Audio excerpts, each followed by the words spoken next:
কিছু কিছু সুখ আমরা কিন্তু টাকা দিয়েও কিনতে পারবো না। এমন কিছু জিনিস আছে যা কখনোই টাকা দিয়ে কেনাটা সম্ভব না। হ্যালো ভিউয়ার্স, আসসালামু আলাইকুম। এটা হলো শুক্রবারের একটা ব্লগ। বাবা ছেলে তোরা নামাজ পড়তে গেছে, এদিকে আমি রান্নাবান্না পুরোটাই কমপ্লিট করে নিলাম। এখন আমি একটু দেখলাম যে ওরা আসতেছে কিনা, দেখলাম মসজিদে অটোমেটিক নামাজ শেষ হয়ে গেছে। ভাবছি চলে আসবে, একসঙ্গেই খাওয়া দাওয়াটা করে ফেলবো। সেই জন্য আমি কিন্তু সমস্ত কিছু রেডি করে বসে আছি।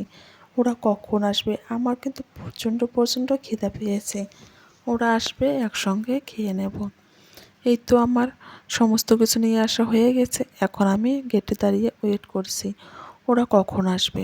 কেন এত দেরি হচ্ছে, ওরা আসছে না কেন, এটাই শুধু আমার মাথায় ঘুরপাক খাচ্ছে। অলরেডি তারা চলে আসলো, বাবা ছেলে। এই মুহূর্তটা দেখলে কিন্তু আমার অনেক অনেক বেশি ভালো লাগে। ওরা যখন বাবা ছেলে একসঙ্গে নামাজ পড়তে যায়, এটা দেখলে আমার মনটা এতটা পরিমাণে খুশি হয়ে যায় যা বলার মতো না। ওরা কতটা সুন্দর লাগে, তাই না? শুক্রবার দিনটা বাবা ছেলে একসঙ্গে রেডি হয়ে নামাজে যায়, এরপরে একসঙ্গে আসে। এটা দেখলেই কিন্তু মনটা ভরে যায়। কিছু কিছু সুখ কিন্তু টাকা দিয়েও কেনা যায় না।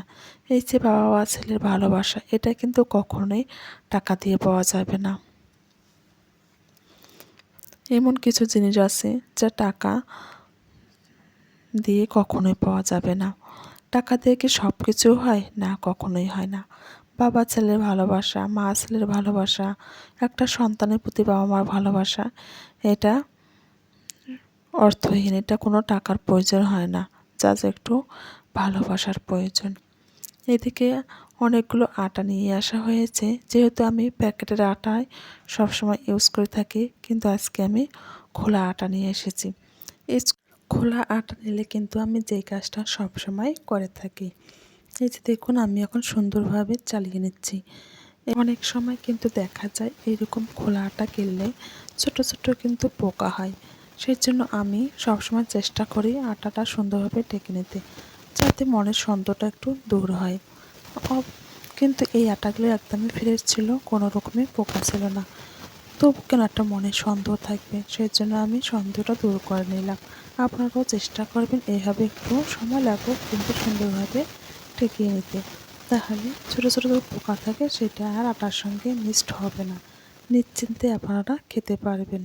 কিন্তু আমার ফ্রিজে প্যাকেটের আটা 3 কেজি আছে। যেহেতু আমরা প্যাকেটের আটাটা বেশি খাই, আজকে কিন্তু খোলা আটা নিয়ে আসা হয়ে গেছে। এদিকে আমি সুন্দরভাবে ফ্রিজে রেখে দিলাম। সবাই ভালো থাকবেন, সুস্থ থাকবেন। খোদা হাফেজ।